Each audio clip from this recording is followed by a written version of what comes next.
There it is. So nobody in this room wants to hear a partisan political conversation right now. Instead, I'm going to issue a challenge. That challenge is that we need to evolve our communication strategy. Now, see, my story starts in the 70s and 80s, Cleveland, Ohio. And in the 70s and 80s in Cleveland, Ohio, the steel mills were all going out. U.S. Steel had shut down. LTV Steel had shut down. Warner and Swayze was moving their headquarters.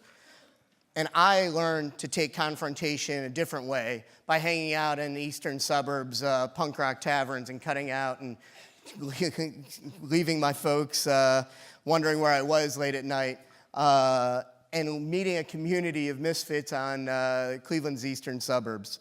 But my parents were very conservative. I grew up in eastern suburbs of South Euclid, Ohio. And these were all similar houses, and by similar, I mean every exact same location. These were ticky-tack houses post-World War II, where you knew where every bathroom and every kitchen was because everybody literally had the exact same floor plan. That's how the eastern suburbs of Cleveland were. And yeah, it's kind of funny. I grew up in like 1950s, Leave It to Beaver, Cleveland only, that was the 80s. The reality is that political communication moved very quickly. So if you think about it, the guy at the end of the street who put up a yard sign, you knew something about that. You knew that that endorsement meant something to the conversation. If somebody was knocking on your door, you knew who they were. You knew whose kid was hired by a campaign to go and do those door knocks. It was a different time for communication. And ultimately, my dad knew before I got home for dinner when I was playing hooky from school, because you see, he worked at a men's clothing store at the Cedar Center shopping center, and the guy that I was playing hooky with, his dad also worked at the shopping center. His dad was the barber, my dad was selling clothes, right? My first political recollection was growing up at Cedar Center shopping center. That was my world, and my dad took me to a church basement after working 60, 70 hours a week, worrying about, was I going to have a future? He never imagined that I'd be standing on a PopTech stage addressing you or working on 2 presidential campaigns. It was about survival and thinking about changing the norm. So we're in the church basement and we're thinking about how do you do an organizing strategy? How do you do a petition writing campaign? How do you do letter to the editor campaign?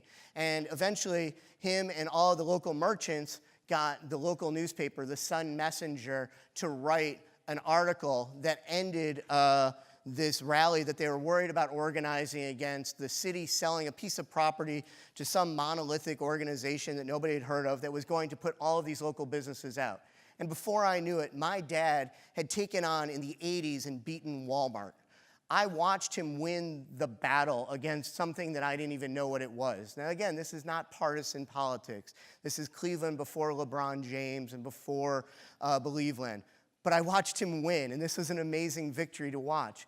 But did he really win? Because you see, Diamond's men's store is no longer, it's turned into Men's Warehouse. And the local greeting card store, you now buy your greeting cards at Target, right? So all of those local businesses, because they did not change and keep evolving their strategies and their models, are no longer here. Now, that newspaper that I was talking about that he did as his major piece of communications, that newspaper is no longer here. And those neighborhoods are no longer the same way that we organize. And we all can look around and go, wow, Scott's saying the obvious and we know this. But then why is it October of an election year and we're all talking about ground game, and I hear this campaign's got better ground game and they're knocking on doors better? I am here today to say that door knocking for people doesn't work anymore, right? You don't know your neighbors anymore. Your best friend growing up is no longer the kid that you can go 3 doors down, right? People are still having a community. It just doesn't work the same way anymore. So why are we doing our communication strategies the exact same year after year after year? And if you think about it, we already know this. The beauty of Bernie's campaign was not that we were just able to communicate and raise $221 million online. That's great, but it was a connection. It was the personal interaction. The woman in Ottumwa, Iowa felt connected to a bigger community.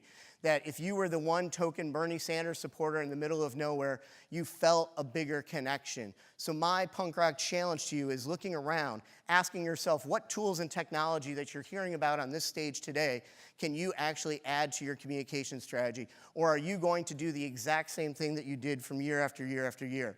Now, I've fought a lot of battles, and I've taken on city halls. And my one toughest challenge of taking on a city hall was in New York City for CBGBs, trying to get a historic landmark of the home of punk rock, where the Ramones started and a bunch of other amazing bands started. And so I thought I knew a bunch of stuff about emails and petition writing. And then I sat there and late night after the bar was closed with bartenders and giant tatted up bouncers. And instead, these guys all have free sex, drugs, and rock and roll available to them.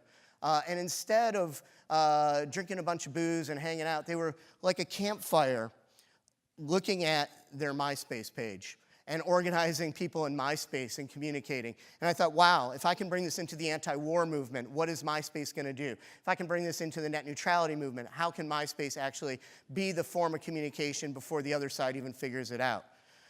Now listen, I'm standing on this stage today humble and proud that I was able to work on the Barack Obama campaign, but I don't want to be known as Barack Obama's MySpace guy. It's not good for the brand. So organizing has moved much, much faster and further, right? If you think about Bernie's campaign, Feel the Bern was a hashtag that we didn't even create. Let me let you in on a little secret. Bernie Sanders didn't even like the Feel the Bern idea. It wasn't about that. It was about the fact that we are watching people organizing faster and using hashtags in a faster way and doing rapid response communication without worrying about what the political pundits are saying. Now, I'm not sure if this election cycle, if this is the Meerkat election, the Periscope election, the Snapchat election, but I am here today to say that you have to, as an organization, have a communication strategy that includes mobile. 50% of all of our digital communication came from a mobile phone. If you think about that, 42% of all of our contributions came from mobile technology. So the future is mobile. If you do not have a mobile communication strategy, you are going by the same way that I did with MySpace and Barack Obama's campaign. You are not changing and evolving with the time. Now, there's billions of tech speeches about cord cutters. I'm not going to get into the ins and outs of that, but let me talk about it as how it affects political communication. You see, NBC Universal, we know naturally, is not seeing the same numbers as they saw in years past for the Olympics.